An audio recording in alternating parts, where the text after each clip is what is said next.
Vijolična kri je 11. Torej moja 10. zgodba je to. Odziv je po moje kar podoben zadnjim letom.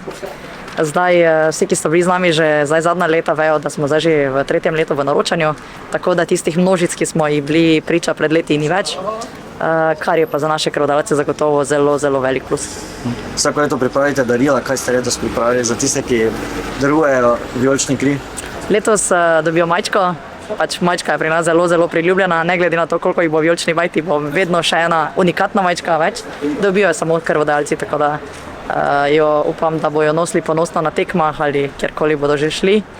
Dobijo pa še tudi eno posebno darilo, in sicer Radenska nam je letos podarila pol-litrske Radenske in pol-litrska Oro, ampak še pa ena stvar, vsak krvodajalec prejme 33% popust vijolični bajti na izbrani izdelek, tako da si lahko kaj lepega kupijo. Super, Mojca, sprejeli ste v svoji družbi danes 200-kratnega darovalca krvi.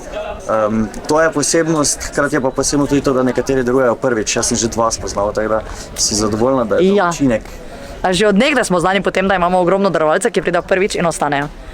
Prednost naša je tudi ta, da tisti, ki pridejo ponavadi prvič, drugo leto pripeljejo še vsaj prijatelja ali 2. Tako da širimo se tudi zaradi dobrega glasu, predvsem vas medijev, kot tudi vseh naših prijateljev, krvodajalcev, ki vidijo, kako je pri nas lepo in še radi pridejo.